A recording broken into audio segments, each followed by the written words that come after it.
Olá, meu povo, muito bom dia, muito boa tarde, muito boa noite, bom período de 24 horas para você que está me assistindo. Prazer, meu nome é Fernando Alba. Bem, tem um vídeo de apresentação caso você tenha caído de paraquedas aqui no canal. De qualquer forma, seja muito bem-vindo. E aqui nós estamos para mais um vídeo aqui no canal de análise de ativos. E como vocês já podem ver na tela, hoje é um vídeo sobre a B3, tá? Só uma coisinha de antemão, peço perdão porque esse vídeo vai ter uma qualidade de gravação pior do que as outras, né? Eu tô sem meu computador aqui, eu tô no ambiente de sempre, mas agora que está entrando no recesso da minha faculdade, eu vou voltar para minha cidade natal e tudo já foi para lá, só que eu ainda tenho algumas provas aqui, então vai ter um período de alguns dias que eu só tô com o meu tablet e bem o canal não pode parar, então vai ser assim mesmo, peço perdão. Provavelmente vai ter mais um ou dois vídeos assim, mas depois as coisas voltam ao normal. Com um novo cenário, né? Que vocês só viram o cenário daqui de São Paulo. E, bem, mas tirando isso, que ninguém se importa, claramente, tirando esse pequeno aviso, vamos falar sobre o vídeo, tá? Ah, e uma coisa, talvez eu pare, faça umas pausas às vezes, é porque eu tô pegando o roteiro no meu celular, não tá numa outra tela, enfim, né? Perrengues de gravação, mas tudo bem, a gente segue em frente. Bem, sobre B3, eu acho um pouco difícil alguém não conhecer B3, né? Para todo mundo. Se você está aqui nesse canal, você tem interesse em estudo de ativos do mercado financeiro, né? Uma coisa que eu sempre falo aqui, não é para você fazer um copy trade do que eu faço, do que eu falo. Do que eu faço não, né? Porque minha carteira não é pública e nunca vai ser. Mas não é para você copiar o que eu falo, para você entender, estudar junto, né? Interpreto você, espectador, como se fosse um colega de estudo de faculdade, de escola, o que seja.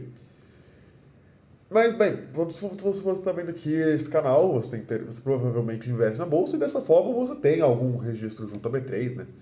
B3 é a nossa bolsa de valores. Todo mundo que tem alguma conta em corretora, etc., tem alguma espécie de registro na B3, né? Pelo portal do investidor, mesmo que você nunca tenha acessado. E mesmo se você não investe na bolsa, tá? A B3.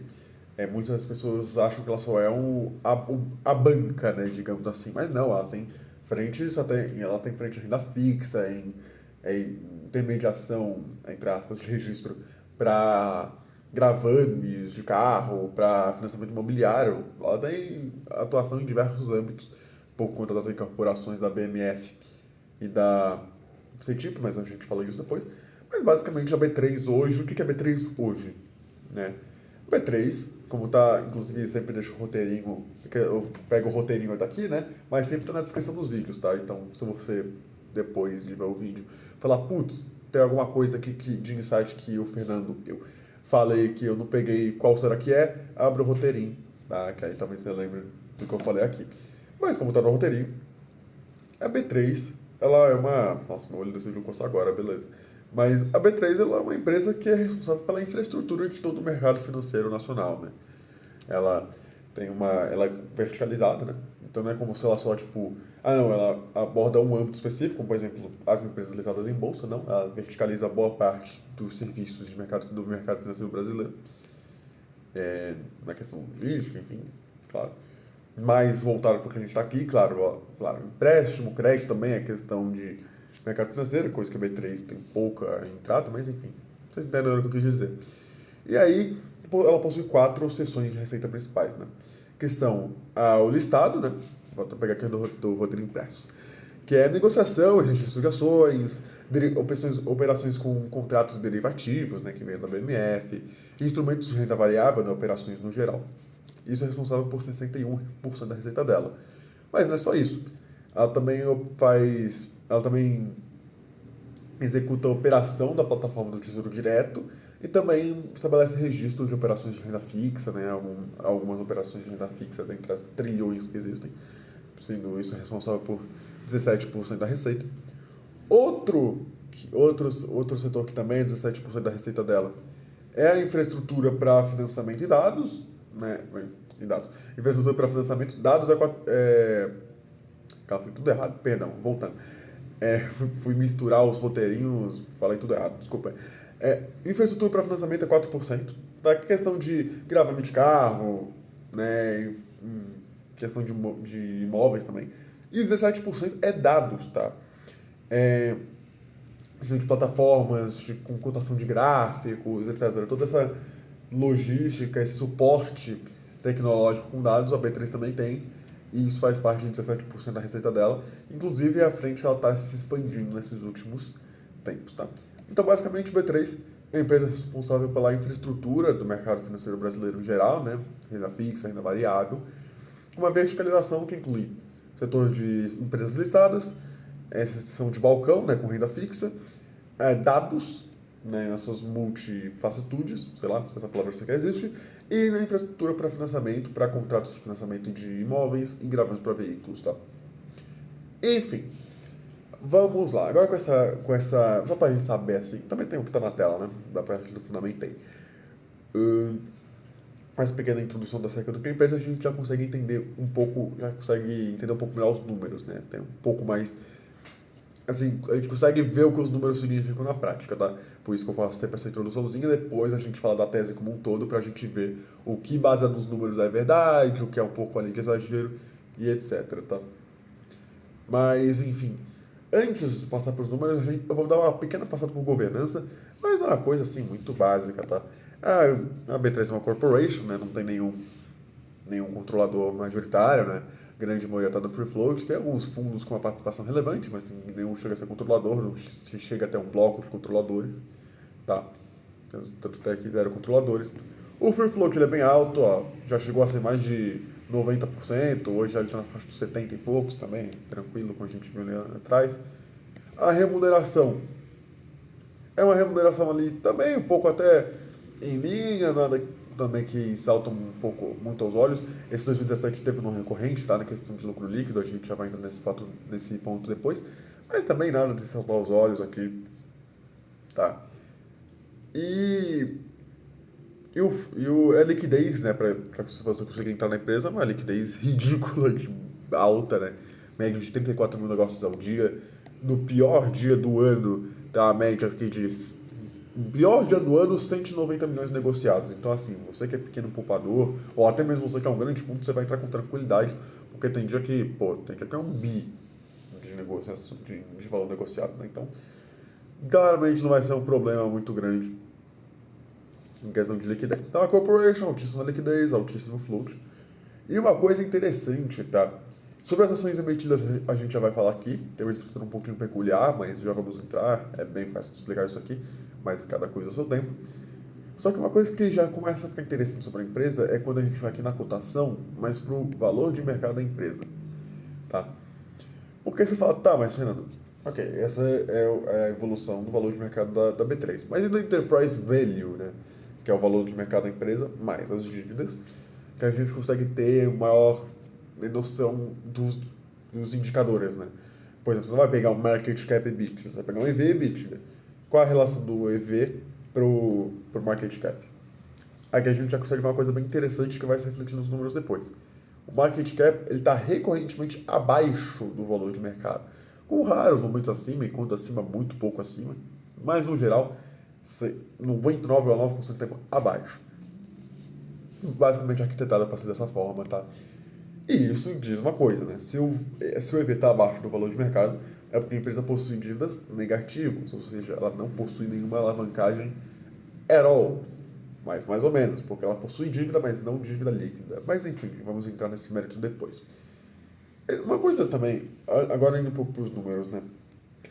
Os dados da CVM e da Morningstar, elas possuem uma grande divergência entre si. Tá, vou deixar isso bem claro. Questão de margem líquida, principalmente. Eu vou pegar os dados da Morningstar porque eu gosto deles para eles serem mais completos.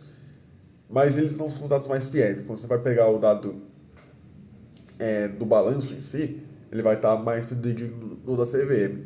Mas a tendência é a mesma, tá? A receita é igual, só às vezes alguma questão de EBITDA e lucro bruto que é meio descasado, mas o padrão é o mesmo. Então, por causa disso, como os dados da Morningstar são mais completos, mesmo que eles sejam diferentes dos da CVM, eu preferi pegá-los, ok? Isso não vai impactar na análise whatsoever. Se você for pegar os padrões de número que eu vou falar aqui, você vai também conseguir ver isso na CVM com algum desvio ocasional, mas também nada de excepcional, certo? A análise continua valendo, tá? Por isso que eu digo, porque você não vai encontrar no balanço da B3, 85% de margem EBITDA. Você vai encontrar algo como 67%, etc. Mas aqui é a diferença de contabilização, tá? Na prática, acaba, a análise pode ficar basicamente na mesma. Tá? Mas ok, vamos agora para a parte interessante da B3. Eu vou considerar os anos de 2012 para frente, tá? Porque tem um gap aqui de dados entre 2008 e 2011. Então, para ficar mais fácil a análise, né? Eu não ter que pegar esses dados na mão, que é algo que não seria muito proveitoso, eu já vou explicar um pouco depois, como a gente vai ver. 2012 para frente tá bom, tá? E aqui que a gente vai ver uma coisa bastante interessante da B3. A gente consegue ver que em alguns períodos ela fica bem estável, tá? Vai ser ruim fazer isso no tablet, né? Porque o tablet não consegue arrastar e mostrar o crescimento composto. Mas dá pra ver aqui, né? Em 2012 e 2016 você tem 10% de receita. Aí, em 5 anos, né? 12, 13, 14, 15, 16, vai dar algo de torno de 2%. Ó, de 2008 a 2016 cresceu 3,4% ao ano, como está no roteirinho, né? É um valor bem baixo, né? Mal repõe a inflação, se sequer repõe, tá? Considerando que passou pela crise, né? Na crise a gente teve que 10, 11% de inflação. Né? São valores que na receita, assim, a receita fica basicamente flat, com até mesmo um pouquinho de queda real, tá? E a mesma coisa a gente consegue ver a partir de 2021, né? Com uma certa ficando estável. E o que a gente consegue ver a partir daqui? Lembrando, a B3 ela trabalha com operações no mercado financeiro. O que aconteceu em 2012, 2016 e 2021 e 2025 até agora, né? Uma estagnação do período. Cacete, uma bolsa do cacete, tomara que não tenha saído no vídeo. Mas esse é o mal de morar perto de uma avenida muito movimentada. Mas enfim, são ambos esses períodos, né, 2021 a 2025, 2012 a 2016, são períodos que a bolsa ficou de lado. E o ponto não é que a B3, o desempenho financeiro da B3 replica o movimento do Ibovespa, necessariamente. Até porque a gente vai ver que depois essas coisas mudaram um pouco, depois de 2017. 16, né, no caso. 2017 para frente. É porque quando você tem um aumento no Ibovespa, etc., você tem um aumento do volume de operações. Que é aí que vem boa parte da receita da B3, né? Quando você vai lá e compra uma ação, você tem se você compra uma ação, faz uma ordem, né? E você abre a nota de corretagem, você vai ver lá que tem a taxa de emolumento, taxa de custódia, etc, etc. Quer dizer, taxa de custódia não, mas enfim, taxa de custódia também é cobrada. E quanto maior o volume de operações, quanto mais empresas na bolsa, mais ações em circulação, etc., você tem uma maior receita da B3, né? E quando a bolsa fica parada, fica estagnada, você não tem um aumento desse volume de operações que faz com que a empresa fique com uma receita relativamente flat. Só que quando a bolsa descola, dispara, sei lá, usa o termo que quiser, você vê que é um aumento da receita. Esse aumento da receita aqui, que foi em torno de 31% ao ano, então você vê, né? Quando a bolsa está estagnada, renda variável no geral, claro, como eu disse, mas você não tem renda fixa, né? Operação de balcão e tal. Muito disso não tinha antes de 2017, porque a partir de 2017 teve incorporação com a CETIP, coisa que a gente já vai abordar posteriormente. E mesmo assim, o que ela consegue com a operação de renda fixa é bem menos do que ela consegue com renda variável, tá? Então, quando tem uma queda no volume de operações de renda variável, mesmo que tenha um aumento da operação de renda fixa, não cobre esse gap, como a gente vai ver aqui de 2021 para frente. Mas calma, vamos por partes. Então, como a gente pode ver, tem um padrão aqui. No período flat da bolsa, a RB3 tem uma receita estagnada. Só que quando a bolsa dispara, escola, enfim, chama como quiser, você vê que tem um aumento muito significativo dessa receita. Faz sentido, porque você tem um aumento muito grande do volume de operações, porque a bolsa está na êxtase, né? Você tem período de IPO, social expande o número de empresas na bolsa, e assim, você gera um maior número de operações também. Eu estou resumindo muito operações, mas aqui depois eu explico mais os setores em que a empresa está envolvida.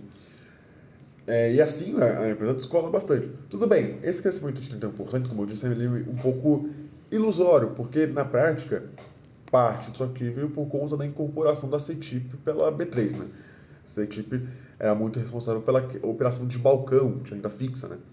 Tanto que é muito conhecido, né? Os fundos CETIPados e etc. Vem daí. Então, quando teve esse salto de receita, parte dele foi ocasionado pela incorporação da CETIP, eles incorporam todas as operações e incorporam a receita, obviamente. Só que não foi muito disso aqui. Se você for pegar os releases de 2019, 2020 ali, lembrando, mas 2020 a bolsa caiu. Sim, mas é porque quando a bolsa cai muito, né, no período de pânico, você tem muita venda, muita operação. Isso é bom para a empresa, no final das contas, né? Então, se você for pegar o release dessa época, você vê lá crescimento de 30%, 20% nas linhas de receita do top line da empresa. Então, realmente, assim, você tem uma disparada dos resultados, não necessariamente nessa ordem de quadruplicar, mas tem um crescimento considerável quando a bolsa descola, tá? Tanto que muita gente, tanto que se você for pegar aqui, por exemplo, lucro bruto, receita líquida, você vê e fala, pô, é que não dá para fazer aqui, né? Mas no computador, que foi quando eu fiz a análise, dava para ver melhor. De 2012 até hoje, a receita ela cresceu numa faixa de 11% historicamente, né? De 2012 até hoje. Isso já contando com a incorporação da CETIP, né? Que foi aqui em 2017. Só que o lucro bruto cresceu 9,2%. Então você fala, pô, mas então não tem uma geração grande de valor nesse âmbito? Tem, mas é porque. Não porque o lucro bruto cresceu menos, porque a gente está num período de baixa da bolsa. Claro, mas a bolsa está batendo em recorde histórico. Tá, mas gente, assim, tá 140 mil pontos em 2020, agora tá 160. Uau! E isso com o resultado das empresas disparando pra cacete, muitas delas, né? Em comparação com o que era em 2020. Então, não, a operação da bolsa ainda está bastante estagnada. Então, por conta disso, você tem um viés, assim, porque, como até eu disse aqui em um outro setor do roteiro da empresa, a B3 é uma empresa que, no final das contas, ela é muito cíclica e anticíclica ao mesmo tempo. E por que ela é cíclica? Porque ela dispara quando o mercado em que ela está dispara. Só que ela é anticíclica porque quando o mercado em que ela está cai, ela não cai junto, ela fica estagnada, ela fica flat por conta do mix de produtos que ela tem, né? Por exemplo, quando a renda variável cai, a renda fixa ela sobe. E assim ela consegue fazer ficar no 0 a 0, porque mesmo que a renda fixa não compense, então, por exemplo, caiu 10% de renda variável, mas subiu 20% de renda fixa. Então, fica ali no 0 a 0, porque a renda fixa dá um valor menor para a B3, mas ainda assim com outro mix de produtos, com dados, ela está crescendo bastante, com infraestrutura de financiamento, consegue ficar no 0 a 0. Então, com essas novas frentes, ela é cíclica e anticíclica ao mesmo tempo, porque ela não sofre com os anticiclos.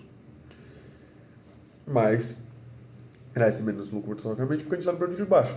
Se, por exemplo, no ano que vem, sei lá o porquê, a bolsa disparar, chegar a 300 mil pontos, sei lá, não sei o quê, você vai fazer essa mesma comparação, o lucro bruto vai aumentar bem mais que a receita líquida. Quer dizer, bem mais também não, mas vai aumentar. Mas, historicamente, o lucro bruto vai crescer acima da receita líquida, porque é o lógico. Quando tem esse crescimento, essa disparada da bolsa, você tem um aumento das margens. Porque ela não vai ter que criar indústria nova para compor. Não, a infraestrutura já está ali. Ela tem que reforçar algumas coisas, né? Investir um pouco mais em processamento de dados, vai ter mais custo. Mas vai ser um percentual menor, né? Vai ser um pouco de alavancagem operacional. Você vai ter um maior volume de operações. Eu estou resumindo muito a B3 a isso, mas a gente vai ver que não é só isso. É que eu estou resumindo para ficar mais fácil de entender. Só que esse volume a mais de entrar, ele não vai gerar um custo necessariamente proporcional. Então, se você fizer essa mesma comparação para aqui em 2020, quando o lucro chegou a 84%, você teria tido um aumento, de 78% para 84%. Só que como a gente está no período de baixa, está de 78 para 73. Mas então é questão de você contextualizar o número, né? Não é que a empresa está destruindo o valor no lucro bruto. Não, é que é uma empresa cíclica que fica flutuando na margem bruta, só que a gente está no período de no pior período de margem bruta dela, que é quando a bolsa está estagnada há muito tempo, mas quando a bolsa inevitavelmente a gente não sabe, né? Mas eventualmente voltar a crescer, aí tem uma disparada um pouco desse lucro bruto, certo? Porque foi o que eu falei logo aqui no roteirinho. Quando você tem uma estagnação do mercado financeiro, o lucro bruto e a margem bruta são corroídos, porque você tem a mesma estrutura de custos já desenvolvida. Só que você tem um menor número de operações, porque está estagnado. Se tivesse crescendo o número de operações, não estaria estagnado no mercado financeiro. Então, o lucro, a margem bruta que era de 82% aqui no máximo, tem 74%, mas enfim, 82%, ele cai para 72%, né? Como a gente pode ver aqui, né? Desde 2021 caiu de 82% para 73%. Só que quando tem um período de alta no mercado financeiro, acontece justamente o contrário. A margem bruta e o lucro bruto, eles deslancham. Eles vão de, eles vão de 72, como a gente pode ver aqui, em 2016, para 84 em 2020. Tá? Então tem essa questão também. Então aqui é uma questão de você ter que contextualizar o número. Entender. A B3 ela é uma empresa que depende muito do mercado em que ela está. Só que, como ela tem um mix de produtos grande, que são contracíclicos, alguns deles, e também novas frentes que dependem um pouco disso, você consegue ser cíclico, crescer quando o ciclo está bom, e quando o ciclo está ruim, você só fica ali estagnado. O que não necessariamente é bom. Porque, por exemplo, como eu disse, se você fizesse entre 2012 e 2016, você pegasse isso, tudo bem, não tinha esse mix de produtos que tem hoje, como a gente vai ver depois. Mas, se você for pegar, tem uma queda real na receita, né? Porque cresceu 10% a receita, mas a inflação desse período foi maior que 10%. Mas, quando você tem uma expansão do mercado financeiro, compensa muito esse período de estagnação e leve queda real. Tá? Essa é a dinâmica que a empresa funciona, né? Margem bruta, então, ela acaba flutuando historicamente entre 72% e 82% aqui. Nos períodos de alta fica na banda alta, nos períodos de baixa fica a banda baixa. E alguém mandou mensagem. Obrigado, Pedro. Algum meme lá. Eu vou colocar no ocupado aqui. Um momento para não ficar aparecendo notificação. Vamos lá. Só ver que não é a imagem do Trump lá, sei lá que porra que ele mandou. Enfim. Vamos lá. Também outra coisa interessante que a gente vai ver. Se você for olhar aqui, você já pode achar uma coisa estranha nessa aqui, tá? De novo, são os dados da Morningstar, não são os dados da CVM, etc e tal. Mas caso você for usar os dados da Morningstar, que são que eu geralmente uso porque eles são mais completos, você vai ver, nossa, mas margem EBITDA está maior que a margem bruta. É a questão que eu já falei e que eu sempre faço questão de reforçar. Nos dados da Morningstar, quando a depreciação e amortização é maior do que os gastos administrativos, a margem EBITDA deve ser maior que a margem bruta. Um motivo óbvio. Né? O lucro bruto, você considera a depreciação e amortização, não no caso da B3, mas só para ficar mais fácil de entender, você coloca a depreciação da máquina, do chão de fábrica, etc. Mas no gasto administrativo, não. No lucro operacional, como EBITDA, se desconta a depreciação e amortização de tudo, você não conta a depreciação e amortização que está embutido no lucro bruto. Então, se essa depreciação e amortização geral da empresa for maior do que o custo for maior do que os custos administrativos que estão entre o lucro bruto e o EBITDA vai ser maior que o lucro bruto. Tá? É uma mera questão de considerar ou não o depreciação e amortização. Perfeito? Isso é uma coisa interessante, né? A gente consegue ver que a partir, né, como esse EBITDA é maior que o lucro bruto, a gente consegue ver que a depreciação e amortização da empresa é grande. Tá? E só que isso a gente vai ver depois. Tá? Porque depreciação e amortização da B3 é todo um capítulo.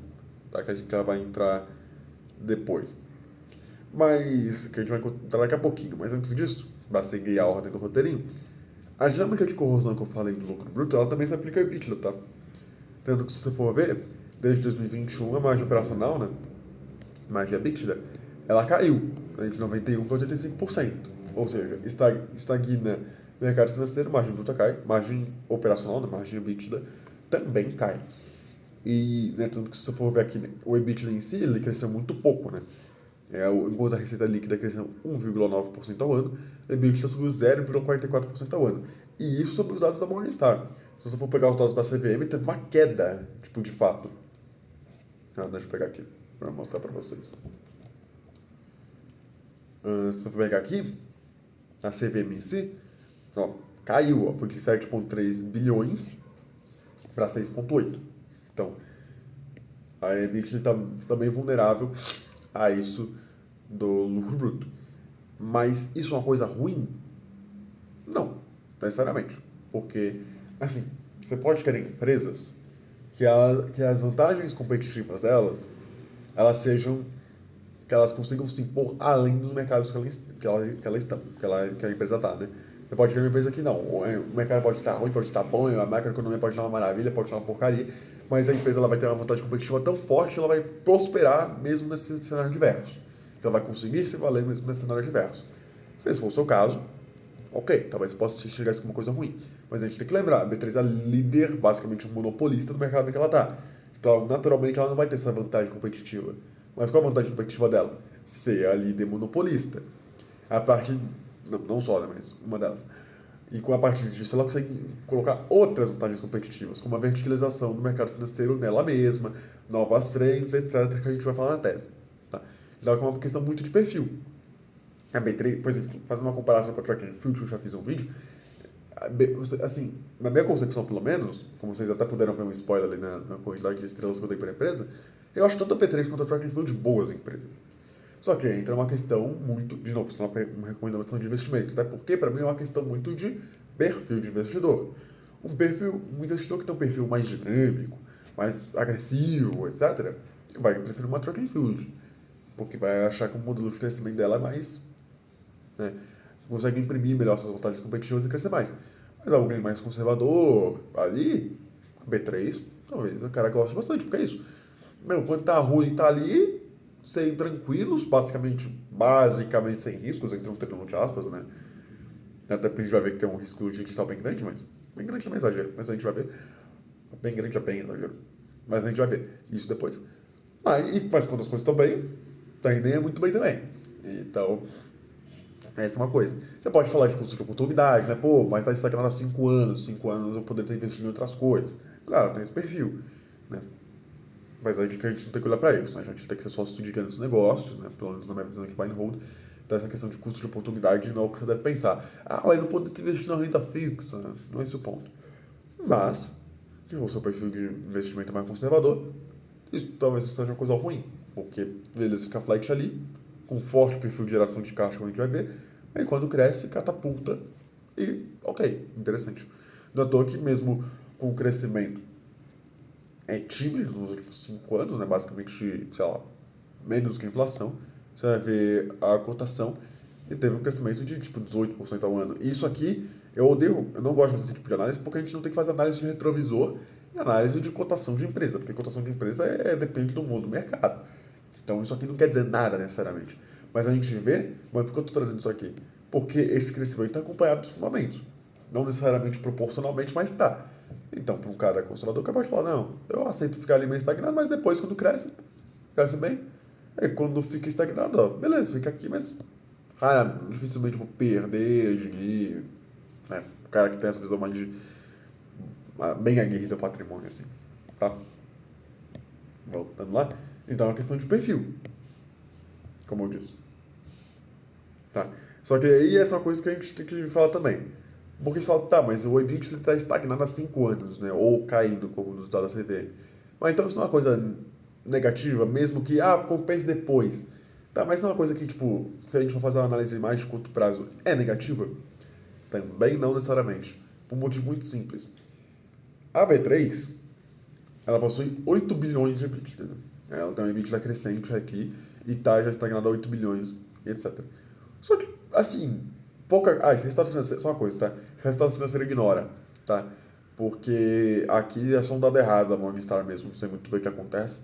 Porque isso aqui sim são as despesas financeiras da B3. A B3 ela gasta 1,7 bilhões nos últimos 12 meses com juros. Só que ela tem caixa e ela receita 1,8 bi de receita financeira, que por algum motivo não está reduzindo aqui. Então, na verdade, esse resultado financeiro é positivo. Então, se a gente for pegar na própria CVM, tá positivo. Eu não sei porque na B3, na Morningstar tem esse erro, mas tudo bem. Ignora o resultado financeiro. Porque ele aqui só é um dado forte totalmente errado mesmo. Aqui ele está considerando despesa como resultado, ignorando que tem uma receita muito grande por conta do caixa da empresa ser grande. Mas a gente vê aqui, ó, mais de 15 bilhões em caixa. E aí que vem a parte interessante do porquê. Mas então por que eu não só espero o cenário começar a virar para comprar e etc. Primeiro que é uma visão não é uma visão de sócio de grandes negócios, né? O que já é uma coisa que já é fundamentalmente contra a filosofia de buy and hold. Mas você pode ter essa visão um pouco mais pragmática. E por que não é ruim? Por um motivo bem simples. A empresa vai lá e tem um proxy de geração de caixa de 8 bilhões.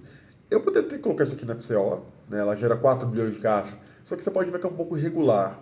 Porque tem ano que ela vai lá, resgata a aplicação financeira, tem alguma reversão de alguma coisa, então acaba ficando bem irregular. Mas, então, o EBIT ele acaba ficando bem mais fiel, porque na prática meio que vai ser o EBIT da geração de caixa real da empresa, né? No geral ali, um pouquinho menos, mas é um proxy bem útil. O que a empresa vai fazer com esses 8 bilhões em caixa? Não, tem muito DNA, só que a gente vai ver depois que esse DNA é completamente isso, essa depreciação e amortização é muito superestimado, então basicamente volta tudo pro EBITDA, e aí o EBITDA fica 8 bilhões, basicamente gera 8 bilhões de caixa, e esse lucro líquido está muito afetado por outras coisas, né? Também tá 4,7 bilhões na B3, acho que não, né? Tá.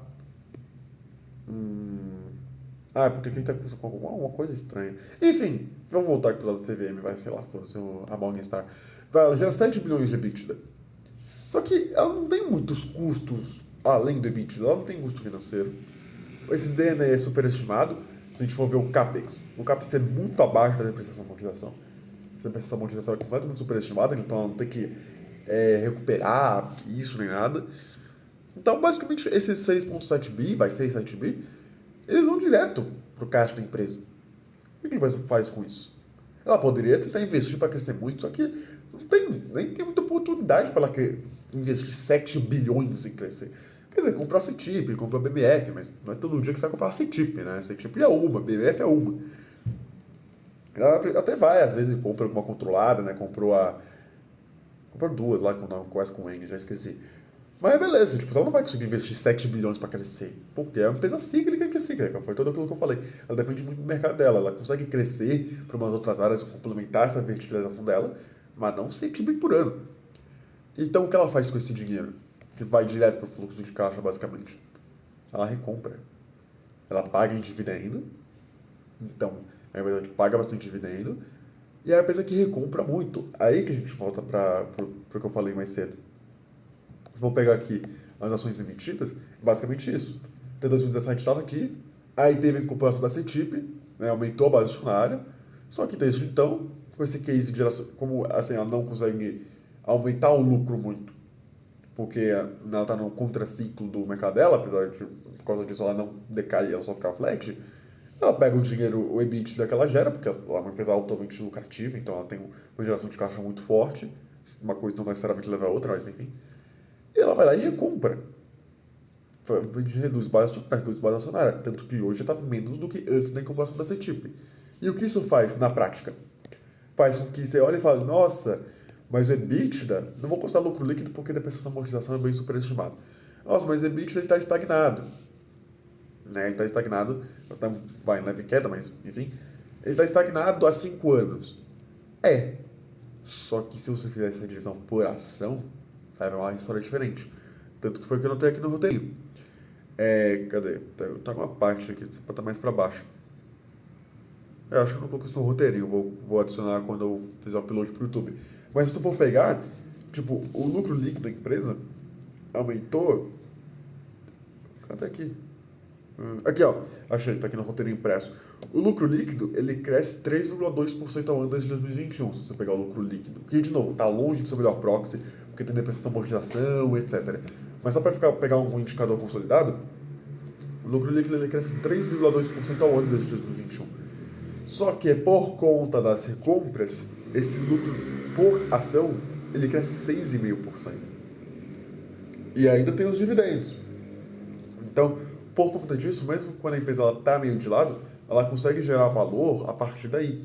Ela cresce um pouquinho ali, normal, estagnada, só que ela pega esse caixa gigante e ela vai recuperação. Recuperação dilui a base acionária, mesmo dividendo ou mesmo lucro, sobre menor obrigações, tem um lucro por ação maior. Tanto que se você for ver aqui, ó, a empresa está estagnada, não sei o que. Só que ó, olha aqui o lucro por ação. Está crescendo, ó. Foi de aqui, 2021, 0,77, agora está em 0,93. Mas a empresa está estagnada? Tá, por causa do mercado que ela tá. Mas ela vai recomprando, tendo um pouquinho de eficiência ali, ó, pronto. Então, não vai crescer de 21 para 77, que nem foi ali no período de alta da bolsa. Mas vai de 77 para 92. É um crescimento maduro, digno. Não um crescimento, uau, espetacular, mas é um crescimento que existe. Então não é como se ela ficasse estagnada no sentido de vai gerar zero valor. Não, fazendo essa recompra, pagando o dividendo e tal. E até fazer a recompra é mais interessante, porque, no final das contas, a recompra faz bastante diferença pro acionista, porque essa empresa tem com um valuation relativamente alto, né? Como é uma empresa muito tranquila, sem risco, né? Uma líder monopolista, basicamente, tudo que a gente já falou, uma empresa muito tranquilo, ela é considerada uma empresa meio premium, né? E por conta disso tem um múltiplo alto pro padrão Brasil.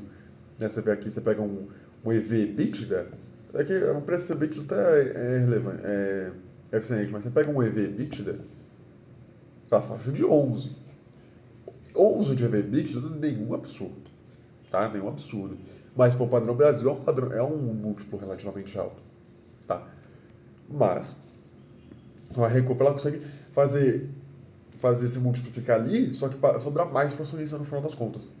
Então é uma estratégia muito interessante na empresa. Então não é como se ela ficar estagnada, ponto, e acabou, tá? Essa é uma coisa que muita gente fica assim, ah, mas os números ali estão muito estagnados. É, mas ela consegue pegar, como ela é uma empresa que gera muito caixa, empresa muito rentável, ela não tem nem muito o que fazer com esse dinheiro, claro, ela tem o CAPEX ali, tranquilo, vai expande para alguma nova frente, comprar alguma controlada, melhorar alguma coisa ali de tecnologia. Ela não tem o que fazer com esses 6 bilhões. Ela vai retornar para o acionista via dividendo, barra JCP, né? E recompra. Fazendo com que mesmo que o lucro fique ali estagnado, quando das recompras, o lucro por ação suba. E aí, quando a bolsa deslanchar, esse lucro por ação ele vai crescer, ele vai disparar sobre uma base maior. Ele vai triplicar né, no valor hipotético aqui sobre 72, ele vai triplicar sobre 92. Né, 0,92, 0,72, enfim. Então aqui já é uma coisa muito mais interessante. E aí é interessante fazer isso, a empresa fazer isso num cenário de baixa, porque é quando a empresa vai estar sobre os menores múltiplos, né?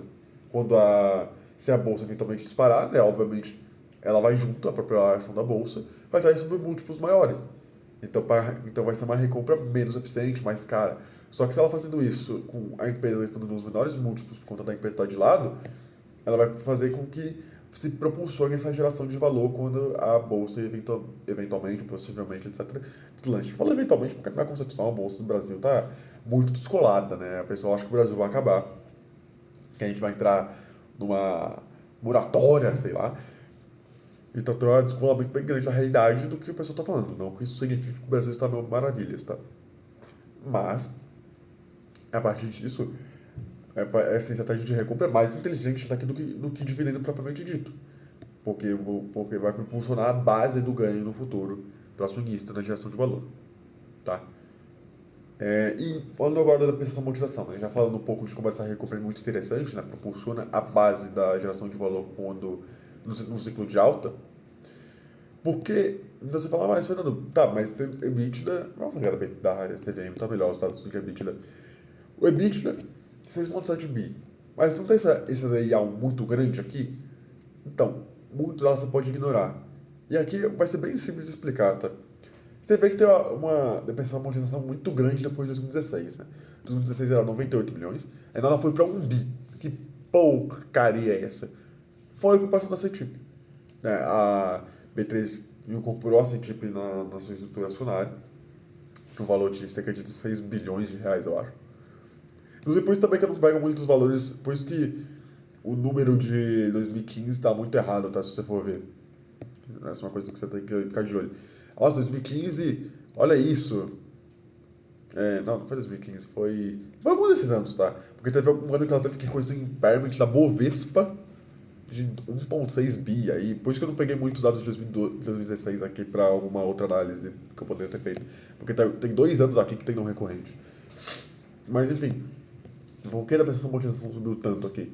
Porque incorporou a CETIP, né, 16 bilhões né, ao valor da empresa, né, foi pago, incorporado, enfim. Só que aí ela teve que, como, assim, para quem não sabe, né, como funciona o agente de aquisição. Quando você vai comprar uma empresa, vamos supor, você vai lá e compra sei lá, aí você vai comprar Xiaomi, um celular antigo que quebrou do nada. Vai comprar Xiaomi. A Xiaomi, vamos supor, fazer uma conta, um bagulho muito por cima. Ela tem 1 bilhão em ativos, ou seja, ela tem 1 bilhão em fábricas. Tudo bem, tem intangível, cacete, mas só pra gente entender. Só pra ficar mais fácil. 1 bilhão em fábrica. Ok, mas você não vai comprar a Xiaomi só por 1 bilhão. Não é só porque ela tem 1 bilhão em fábrica que você vai comprar por 1 bilhão. Pô, a Xiaomi não é o que ela é hoje só porque ela tem fábrica. Se você pegar 1 bilhão e construir de fábrica, você não vai ter uma Xiaomi. Pô, tem a questão... Claro, isso também vale no intangível, mas muitas vezes está subapreciado, né? Tem a questão de como a marca é forte, como está penetrando no mundo de mercado, etc. Então você vai pagar acima do que é de ativo, mesmo considerando imobilizado e intangível, né? Porque quando o intangível nunca foi negociado, é difícil até mesmo de avaliar quanto ele custa. Só que o que acontece? Quando você vai comprar uma empresa, você vai incorporar aquilo no seu balanço patrimonial. Só que o balanço patrimonial tem que estar certinho. Se você gasta 2 bilhões numa empresa, só que só entra 1 bilhão de ativos, esse 1 bilhão que subiu, ele vai entrar com passivo a ser amortizado, que é o ágio de aquisição. Esse 1 bilhão, porque você vai pagar 2 bilhões da Xiaomi, porque você não vai comprar só o valor das fábricas. Esse 1 bilhão, que você vai pagar mais em relação aos ativos da empresa, você vai amortizando com o tempo, para compensar, né, o efeito no balanço patrimonial. Só que isso, assim, isso não tem nenhum efeito prático, né? É uma coisa estritamente contábil e que na prática nem faz o menor sentido, né? No mundo real, caixa. Tem algumas coisas que na depreciação e amortização fazem sentido, lógico, mas no agente de aquisição é uma coisa meramente contábil. Então você vê aqui, nossa, disparou muito. Por quê? Porque estava tendo o agente de aquisição, nesse esquema que eu falei, da CETIP. Só que assim, de novo, uma coisa extremamente contábil. Muito dessa depreciação e amortização na prática era só contábil. Por isso que você pode passar direto pro EBITDA, como proxy de resultado da empresa tranquilamente nesse caso. E mesmo aqui, mas ok, caiu de 1 bilhão, que era quando estava tendo a amortização da CETIP, mas agora está 400 milhões. Por quê? Porque tem outros ágios, né? A empresa tem adquirido outras, né? Comprou as duas lá que começa com N que eu esqueci, Nedway, Nelway, sei lá, Nelway, alguma coisa, sei lá. Então, dos 32 bilhões que ela amortiza, né, depois amortiza, né, que está lá de ativo no balanço patrimonial, 24 bilhões é ágio de aquisição que outras empresas, então essa questão é meramente contábil. E dos outros 8 bilhões, 7 bilhões são em software. Que a empresa vai lá e fica fazendo para tentar melhorar a eficiência da empresa, para expandir o produto. Aquela coisa que não necessariamente vai. Tipo, você faz um software hoje para você estruturar um contrato futuro de Bitcoin, sei lá, que a empresa lançou nos últimos tempos. Tá, vai lá e amortiza em 6 anos. Quem disse que há 6 anos o sistema vai estar ruim? E quem disse que só porque daqui a 7 anos ele foi substituído, 7, 6 anos ele foi substituído, isso foi em vão e todo o custo do novo sistema, sabe? É uma coisa um pouco superestimada.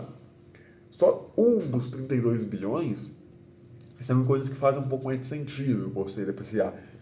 Edifício, veículos, né, alugados, né? Ok, aí faz um pouco mais de sentido. Mas, basicamente, dos 32 bilhões, 24 bilhões é ágio de aquisição, 7 bilhões é software que, assim, uma depreciação e amortização completamente esdrúxula, no sentido de não fazer muito sentido você considerar, mas também não é uma coisa, é uma coisa um pouco muito superestimada no geral. Então, assim, tanto que se você for ver, né? Pô, aqui ó, em 2023, 1 bilhão e 100 em depreciação e amortização. Quanto a empresa investiu de CAPEX? 200 milhões. E a operação se mantém. Claro, tem vezes em que a empresa investe menos do que o da depreciação e amortização de forma arriscada. Pô, a depreciação e amortização certinha ali, esse nada superestimado, a empresa está investindo menos. É uma coisa que é assim de alerta. Mas não é o caso aqui. Tá? Não é o caso aqui. A depreciação e amortização, como está no roteirinho, completamente superestimada. Muitos ágios de aquisição, incluindo da CETIP no passado, né? 24 dos 32 bilhões estão em ágil, 7 bilhões em software. Não é à toa que o CAPEX é constantemente abaixo da depreciação e amortização. Se você for pegar histórico de depreciação e amortização, constantemente abaixo do CAPEX. Aqui nem tanto porque a empresa estava crescendo, tá? A empresa estava crescendo, trações e tal. Mas nos últimos tempos é isso. O CAPEX se manteve no mesmo nível de antes com uma depreciação muito maior. Que é isso, tá? Porque a empresa ela tem o CAPEX muito para crescer, não para recompor ativo que está sendo depreciado. Então, depreciação e amortização é muito superestimada, você pode ignorar um pouco ela. Não 100%, claro, mas uma parte, sei lá, dos 400 milhões você ignora uns 100. Sei, quer dizer, ignora uns 300, sei lá. Aí vai mudar sua percepção de ler o ITR, né? Para ver qual é o critério de cada linha e tal. Mas basicamente muito disso você pode ignorar. Tanto que é por isso que eu não falo de lucro líquido, né? Analisar B3 por lucro líquido é uma insanidade. você tem que analisar pelo EBITDA, né? É o melhor proxy de resultado da empresa. Até porque, como eu disse, a B3 é um case muito forte de geração de caixa. Né? Na maioria dos períodos, né, períodos de estagnação, é uma empresa que é muito geradora de caixa. O perfil dela, tirando nos cenários de alta, o perfil dela não é ficar crescendo ali, criar track record, tal. Não, muitas vezes nem um crescimento maduro, é um crescimento flat. Não é aquele crescimento, cresce ali 6, 7%. Não, um crescimento flat, ficar no 0 a 0 por ano. Tá? No máximo ali crescendo um pouquinho, mas menos com um crescimento maduro normal. E gerando valor, crescendo esses 6, 7%, talvez, no lucro por ação a partir do retorno ao acionista, via recompra de dividendo, mas não a partir dos números da empresa em si. Então, nesse período, é um player muito forte de geração de caixa, não é muito lucro líquido em si. Por isso que eu defendo muito que a B3 tem que analisar por EBITDA. Depreciação muito superestimada e o ponto é a geração de caixa. A geração de caixa que vai gerar algum valor ao acionista no período de estagnação da empresa, que é muito fundamental para você compreender a companhia. Claro, no período de alta, o lucro líquido ele vai ficar um pouco mais relevante na análise, mas também, de novo, o EBITDA ele vai traduzir isso melhor. Então, no final das contas, o case da B3 é um case de forte geração de caixa e baixa necessidade de CAPEX, fazendo com que essa geração de caixa ele não passe por alguma depreciação, amortização eventual, na reposição de ativos via CAPEX, ou na expansão de novas frentes para adquirindo meio mundo. Não. É um case que ela gera muito caixa e pela baixa necessidade de CAPEX ela não tem nem muito o que fazer, fazendo com que ela seja um case muito nesse sentido de retorno ao acionista para recompras de dividendos, sendo um case de geração de caixa, aliado a um case de crescimento em períodos de melhora, né, da bolsa, do desempenho da bolsa, etc., com aumento e desenvolvimento do mercado financeiro. E aqui que eu deixo muito claro uma coisa, porque eu falei lá no início que não é só questão de quando o mercado financeiro está bom, está subindo lá o Ibov, aí vai ter um maior volume de operações. Não. O que é interessante do crescimento, porque assim, é um crescimento muito de geração de caixa e crescimento, em períodos diferentes, talvez você possa até considerar intercalados. Mas qual é o ponto do período de crescimento? A questão do case de geração de caixa, já falei. Muito interessante para um perfil conservador, que ali quer ficar ali, crescendo um pouquinho, normal, tranquilo, economia real, tranquila, de boa, com ali uma geração de valor a partir do retorno acionista da geração de caixa, diante da baixa necessidade de CAPEX. Só que qual é o ponto fundamental do case de crescimento? É um case em que ela não ganha só porque está crescendo a bolsa. Porque você pode falar, mas aí a bolsa cresce, eu posso, né, melhorar isso, ter esse retorno da bolsa crescendo em outros ativos. Qual é o ponto, então?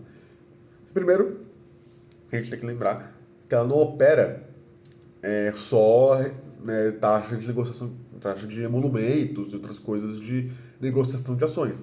Ela possui uma operação muito forte em derivativos, em renda fixa, em crédito, não ela emprestando, mas vendendo essas coisas, e outras operações de renda variável. Então não é que ela cresce com a bolsa, é que quando a bolsa cresce, propulsiona essas outras operações dos instrumentos de renda variável. Por isso que ela cresce muito quando a bolsa sobe muito. É porque quando você tem uma bolsa crescendo, o derivativo sobe. Tipo, você tem uma maior utilização de instrumentos derivativos, etc e tal. Hedges, etc. E isso gera muito valor, isso gera receita e lucro para a empresa também. Só que não é só essa questão de que aumenta o volume. Então ela cresce muito, isso é interessante no período da bolsa, porque ela aumenta o volume de operações, não só de ações, mas de outros meios.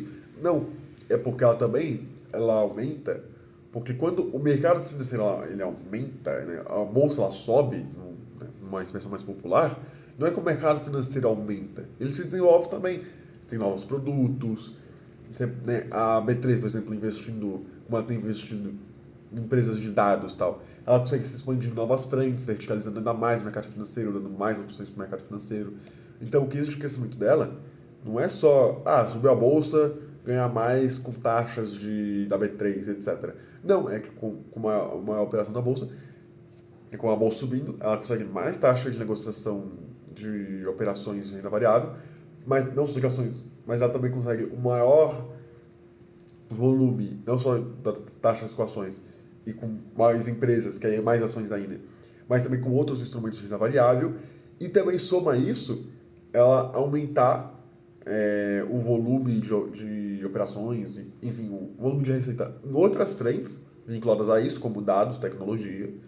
E também tem um ganho a partir de que, como a bolsa sobe, o mercado cresce, mais produtos podem ser desenvolvidos, negociados e oferecidos pela própria B3.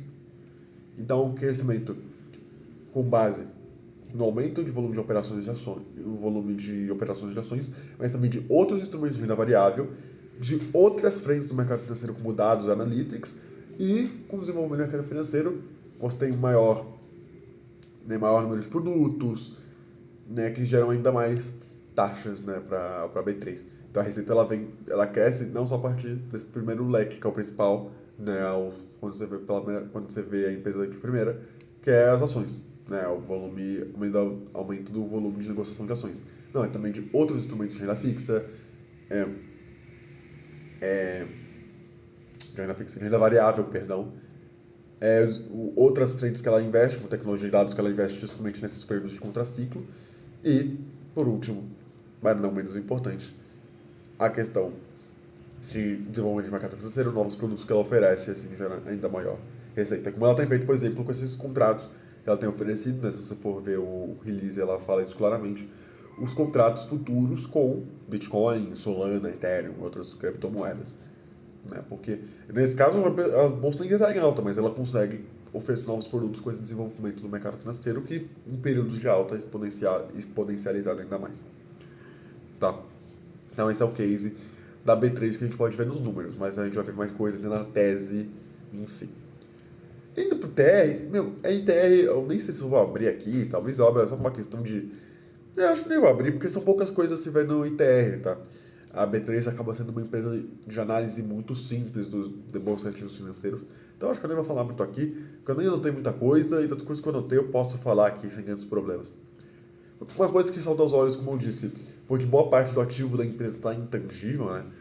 Tem 25,6 bilhões de ativo da empresa intangível, dos 32 milhões que ela tem. Não sei dos 32 milhões. Enfim, 25,6 bilhões estão intangível, imobilizado uma parte bem menor. E aí uma coisa também que você deve ficar bastante de olho na B3, que eu acho que é o principal risco da B3 em si. Que é um risco extracampo, né, basicamente, não um risco relacionado à negociação e operação operação do próprio negócio. Se você for ver no balanço, no ITR, né, principalmente, não sei se está, acho que está mais na BP, no balanço patrimonial, ela tem bastantes custos com depósitos judiciais e provisões judiciais. A B3 acaba sendo uma empresa com bastante judicialização. Então você vai ver frequentemente em algum release, tivemos que provisionar 100 milhões, 50 milhões, aí acaba tendo um baque no resultado financeiro do trimestre, no resultado do trimestre. Tá? Ela acaba tendo que fazer bastante depósitos judiciais e provisões, comparando com outras empresas em que você nem vê isso sendo levantado com alguma relevância. Mas o ponto é muito esse. O que pega nas provisões judiciais, que ok, depósito judicial, provisão judicial é parte do operação do negócio, né? Acaba acontecendo.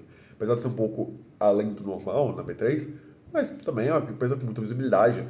Pô, ela é a banca, né? Vamos dizer assim. Então é normal que ela seja mais alvo de judicializações. Só que qual é o ponto principal? Ela tem muito dinheiro em provisão judicial, se eu for comparar com outras empresas, proporcional à receita delas, né? Por quê? A B3 é que é o maior risco da B3, que é extracampo, basicamente, né? Como eu falei anteriormente. A B3 ela tem um litígio judicial datado de 1999, né? Quando teve a transição do câmbio fixo para o câmbio flutuante, enfim, toda aquela pataquada do Fernando Henrique, que faz ele ser o pior presidente da história do Brasil, na minha opinião, mas o ponto não é macroeconomia aqui, apesar de que eu poderia falar tranquilamente do porquê o FHC jogou o país no lixo por conta daquilo, mas enfim, o ponto não é esse. Ele é pior presidente também, talvez seja um pouco de exagero, mas enfim. De qualquer forma, não quero me dispersar. Por conta dessa operação, por conta dessa alteração do campo fixo para o campo flutuante ali em 99, ali depois do ataque especulativo, etc, enfim, sei lá, estudei isso agora na faculdade, por isso que eu estou um pouco mais fresco com isso na memória. Ela foi acusada por algumas ações populares, etc, de operar com inconformidade, né? Não a B3 em si, mas lá, acho que era BMF, acho que era BMF, aquela Futuros, Futuro com dólar, era BMF, que ela incorporou depois. A B3, BMF, agora B3, ela foi acusada de agir em inconformidade com os regulamentos da época e tal, causando prejuízos.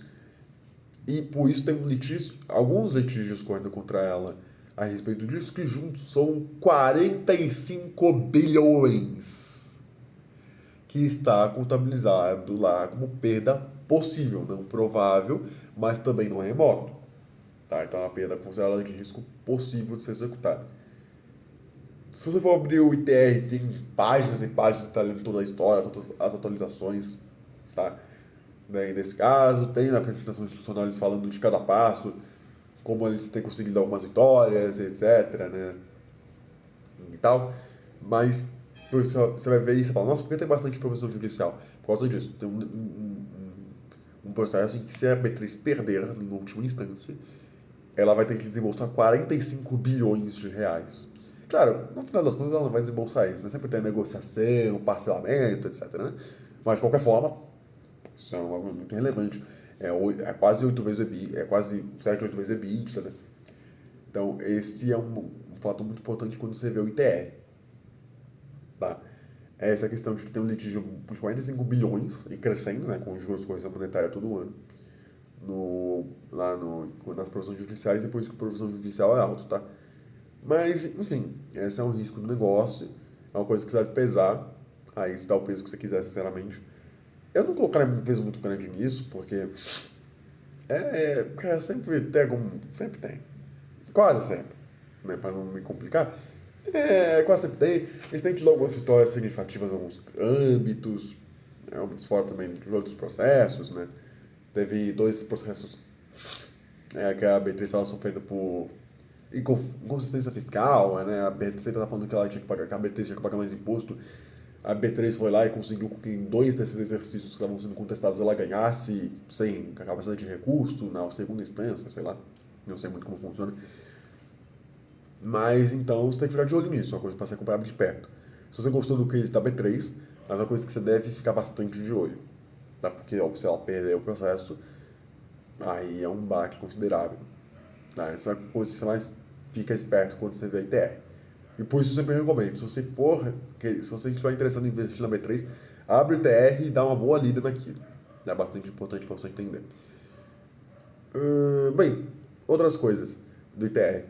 Teve um aumento das despesas, né, na ordem de 10% de 2024 frente a 2023, principalmente no que tange a despesas atreladas ao faturamento e processamento de dados, mas a B3 ela alega isso se você for desconsiderado dos impactos não recorrentes de derivativo e de depreciação e amortização, tá?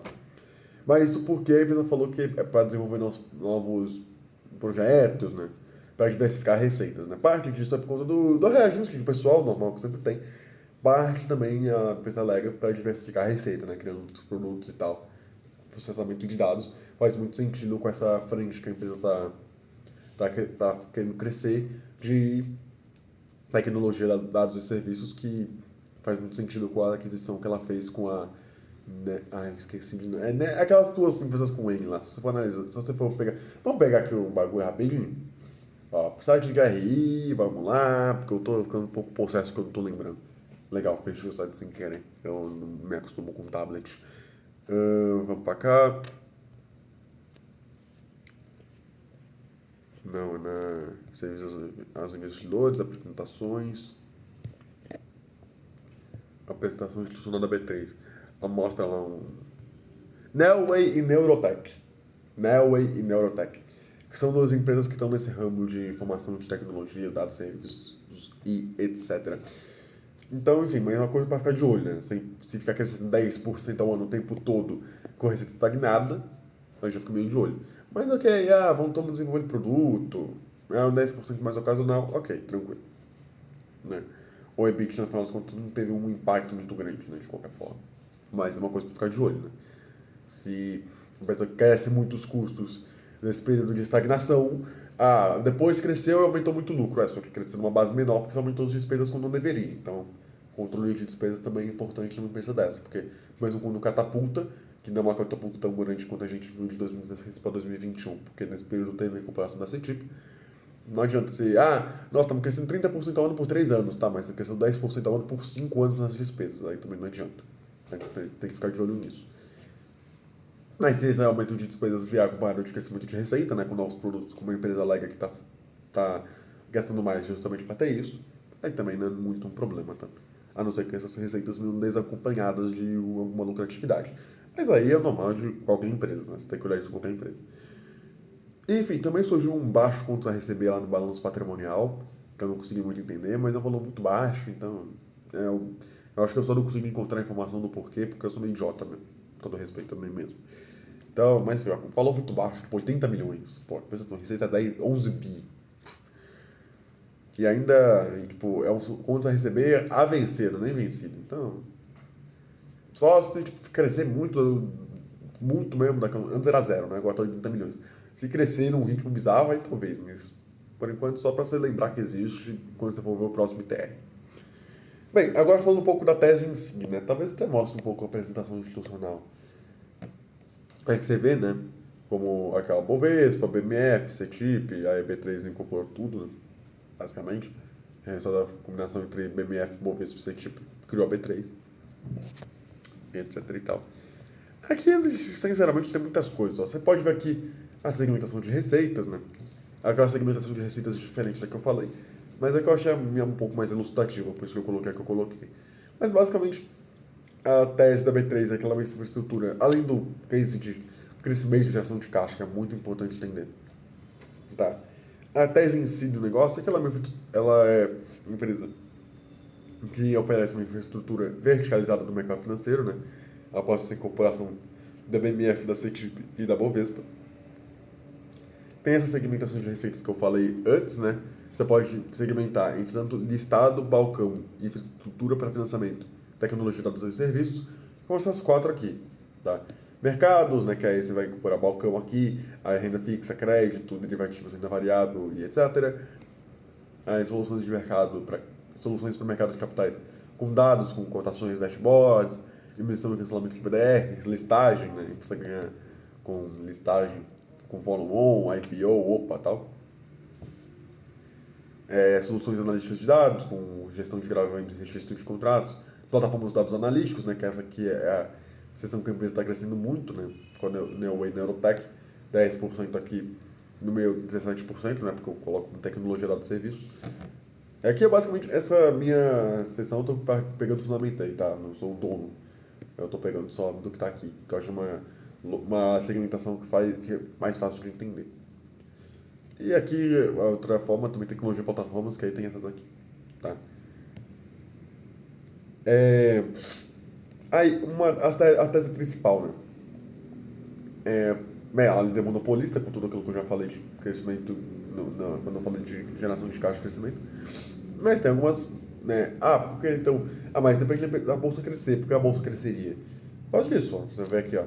O market cap sobre o PIB do Brasil é menor que os países desenvolvidos, então... até mesmo de outros não em desenvolvimento, como a China. Então, seria natural o Brasil crescer para acompanhar o nível desses outros países no futuro. O Brasil é um país com uma população muito bancarizada e com muito pouca gente em bolsa. Então, o Brasil é um país com muita gente bancarizada, com uma situação socioeconômica, né, melhor que a Índia, por exemplo, e tem muito pouca gente na bolsa. A Índia também tem uma população tão bancarizada quanto, e mesmo tendo uma situação socioeconômica pior, tem 5 vezes mais em porcentagem, população em bolsa do que a gente, né? O Brasil tem muita pouca gente em bolsa. A gente não tem essa cultura, né, nacionalmente de investir em bolsa de valores. Não estou aqui para ser sociólogo e afirmar por quê, mas é um dado que faz sentido, né? Muita gente bancarizada, muita gente integrada no sistema bancário digital, com um país que está em desenvolvimento, assim como outros que têm participação da população em bolsa muito maior, e a gente tem uma população pouca gente em bolsa, e sendo que a gente tem um free float bem alto, médio, das ações brasileiras, né? 68% do índice de free float sobre market cap. Então, se você junta tudo isso, o mínimo que você espera é talvez a gente chegar no mesmo nível de população em bolsa do que a Índia, com 2 para 11%. O que não vai a bolsa necessariamente quintuplicar, porque tem fundos, etc., que representam gente, etc. Mas, né, porque afinal, os maiores aportadores da bolsa não são pessoas físicas, mas você pode viver um crescimento bastante interessante aí. Principalmente se crescer além da Índia, que é um cenário bem possível, com o desenvolvimento dessa cultura de forma socioeconômica no Brasil. Tá? E, enfim. Atualmente, a B3 ela cresce muito nisso aqui, ó. Aqui tem as coisas de ESG, que, enfim, não que sejam irrelevantes, são coisas importantes, mas não é isso que vai necessariamente impactar a geração de valor. Claro, você tem uma equipe mais diversa, você traz mais ideias novas, talvez você gere maior possibilidade de geração de valor. Mas não é isso que a gente analisa aqui. Né? A gente analisa, quer dizer, a gente analisa a geração de valor, mas não é isso que, nossa, essa empresa é melhor que a outra porque tem mais mulheres no conselho. Talvez seja por alguns outros motivos, para outras vieses, mas geração de valor, não necessariamente. Não é isso que a gente, não é isso que a gente vê. Apesar de, claro, sempre ser interessante ter um ambiente de trabalho diverso, até mesmo, como eu disse, para ter um maior debate de ideias, e um maior debate de ideias, mais ideias novas, mais inovação, mais geração de valor, né? Talvez. Né? Mas, enfim, não é isso que a gente olha aqui. O ponto principal. Aqui, ó. Você tem alta. Mas o ponto principal é isso aqui, ó. Cadê o slide? Essa expansão e diversificação da B3. Para hoje, né, nesse período de estagnação da bolsa, só que num case de geração de caixa, e podendo tipo, inaugurar novas frentes para crescer junto com a bolsa, quando a bolsa subir, se ela subir, ela investe bastante, né, com aquele capex baixo, que é o que ela precisa, mas ela investe nesses setores, ó.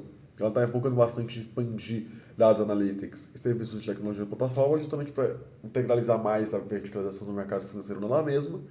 E quando a bolsa subir, não só mais volume de operações no geral, que eu já falei, mas também mais produtos, né, com essas novas frentes aqui. Que é uma coisa bastante interessante de se ver, né? Ela já está desenvolvendo para catapultar ainda mais quando a bolsa, se ela subir, quando ela subir. Tá? Como eu disse, com o desenvolvimento do mercado financeiro, há mais volume e mais produtos. Tá? A expansão de novas frentes e eventualmente por aquisições, como a gente viu aqui no Dados Analytics com a Nelway e a Neurotech. Tá? Eu não sei qual das duas é mais para um lado ou para o outro, mas é tudo nesse evento. Tá? Enfim, é basicamente isso. Tá aqui a gente vê outras coisas. Aqui até tem a questão que eu falei, ó. Tá aqui, ó, com prestação encerrada no administrativo computador da B3. Aí tem a questão aqui das ações de 99, que eu falei. Na primeira instância, sentenças desfavoráveis, depois acórdãos favoráveis. Aí tem, passa pelo STJ, e pelo Superior Tribunal de Justiça. Mas aí tem alguns detalhes, né? Quais foram os argumentos, enfim, que seja. Mas. O inferno. Mas basicamente é isso que eu falei. Não tem muito mais o que ver por aqui. Por isso que, como ali, né, eu coloquei 4 estrelas. Apesar que eu considero bem 4 estrelas. Para quem não sabe, meu parâmetro de avaliação é 1 estrela destrói valor, independentemente se muito ou pouco. 2 estrelas é aquela empresa que está ali, não gera valor, mas também não destrói, só está ali existindo. Custo de oportunidade, se você for analisar por esse prisma, talvez destrua valor. 3 estrelas é aquela empresa que está ali, gera um pouco de valor, mas falta alguma coisa. 4 estrelas é uma empresa interessante, gera valor de alguma forma, tem um case legal, interessante, não necessariamente melhor de todos, não vai atender a todos os perfis, mas é interessante. E 5 estrelas é aquela empresa que quando eu olho, eu falo, meu Deus, atende a um perfil que eu sou um investidor com perfil mais dinâmico, né? Pô, atende ao meu perfil, porque afinal das contas, essa avaliação eu faço um panorama geral, analisando outros perfis de investidores, mas as estrelas ainda são minhas. E é uma empresa que eu vejo muita coisa, muita vantagem competitiva, etc e tal. A B3 é uma empresa bastante interessante. Eu não vejo essa questão de toda a revolução, mas não quer dizer que a empresa não seja boa. A gente viu bastante coisas muito interessantes aqui. O case de geração de valor a partir de retorno acionista da geração de caixa, BR Compra, e crescimento cíclico, mas flat, não anticíclico, retorno do acionista, tudo que a gente falou, muito interessante. Aquilo dela crescendo o ciclo, não só como a operação de ações, mas também de outros instrumentos de renda variável, com novos produtos e novas frentes que ela integra, de dados, por exemplo, como agora, pô, muito interessante também. Para mim, sem dúvida, é uma empresa que não é recomendação de investimento, mas para mim é uma empresa, sim, que gera valor. você pode ter um perfil de investimento que prefira empresas mais dinâmicas, ou um perfil de investimento mais conservador que você olha isso e fala, nossa, então no período ruim eu vou estar ali tranquilo, supostamente, né? Vai depender da sua interpretação, não sou professor, não sou dono da verdade. E no período de crescimento, pô, vou crescer bem, tá legal. Pô, você pode achar isso interessante. Isso supostamente, né? De novo, não tô querendo dar recomendação de investimento. Mas pode olhar isso e falar, não, beleza, não quero algo tão dinâmico, mas o clima atende bem. Uma outra pessoa mais dinâmica, não, eu prefiro algo mais ali, mais dinâmico. Mas é uma empresa com fatores muito interessantes e que, para mim, é uma empresa que deve ser considerada assim pelas pessoas na hora de investir. Não necessariamente para comprar, mas para ficar de olho, porque é um case muito interessante, com números muito interessantes, tudo isso que a gente já falou aqui, com atenção, né, ao litígio judicial, porque é uma coisa que você deve ficar de olho mesmo, mas não necessariamente, deixando claro, você investe em investimento, né, questão de balanço, de balancear as coisas que aí cada investidor deve fazer na hora de optar por investir em algum ativo de renda variável. Certo? Mas enfim, povo, é isso. Eu espero que vocês tenham gostado do vídeo. Eu espero que tenha sido suportável esse microfone pior e todo esse ambiente piorzinho. Espero que não tenha sido um resultado tão horroroso em questão de qualidade de gravação. Espero que vocês tenham usado isso aqui como um espaço bom de aprendizagem, né? Espero que vocês já tenham tido atualizado essa empresa antes. E, putz, não já pegou esse insight que você falou, é para isso que a gente está aqui, para nós compartilharmos os insights e aprendermos juntos. E é isso. Então, hoje, vídeo feito, vídeo da B3, espero que vocês tenham gostado da minha análise, espero que vocês também tenham tido insights. E comentem, deem like, compartilhem, vamos expandir nossa comunidade e compartilhar cada vez mais insights juntos para aprendermos e crescermos juntos. Perfeito? Então é isso. Muito obrigado para você que assistiu. Bom período de 24 horas e até mais. Agora só falta saber como parar essa gravação. Aqui, perfeito. Até mais.